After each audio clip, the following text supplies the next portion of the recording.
Rodman resident Kristin Benner was born in 1940 in Germany and said growing up seemed like a fairy tale before World War II forced her family out of their home.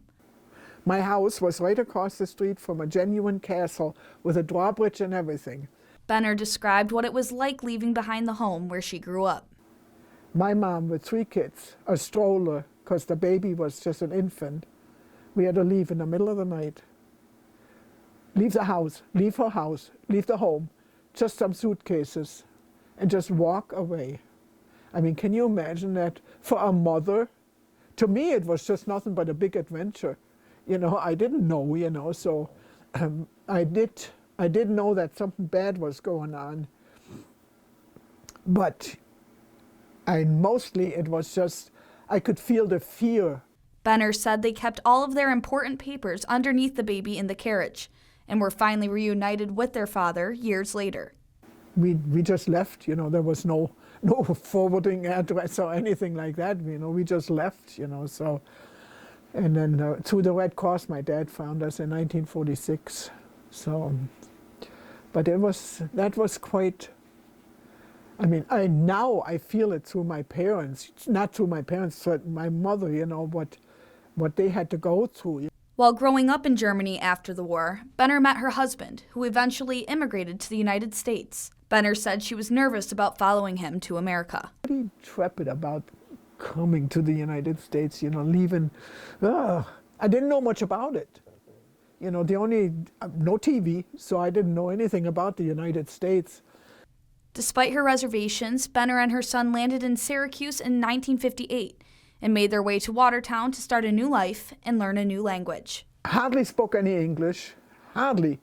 She said that her experiences during World War II stuck with her even after the move. You know, I always knew airplanes at night meant bad. You know, we always had to either shelter or something, you know, so even when I got to Watertown, even then airplanes at night used to give me the chills. That and the sirens. The German sirens are not like the Americans, you know, the sirens here, like the fire siren. I used to get cold chills.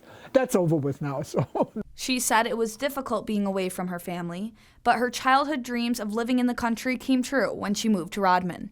And then finally I moved to Rodman, and that's when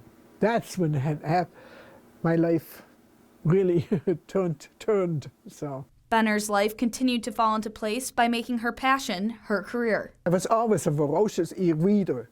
I didn't have television when I grew up, so I was always a reader. And the library down in Rodman was looking for a librarian. I said, that's me. And I did. My dream job, I got to be the library manager. And I was a library manager for 30 years. She continued to embrace what the North Country had to offer, including the snow. I've gone quite a few places sculpting snow with my friend, two of my friends. She said that the snow sculpting led her team to competitions around the world, and when they weren't traveling, they were creating sculptures locally with the help of the community. Yeah, we did that for quite a few years, and that was fun, really.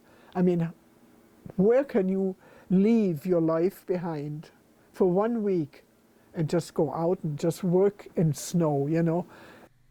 Pictures of the sculptures were showcased in Benner's home, as well as other items that captured her German heritage and memories she's made since moving to the North Country.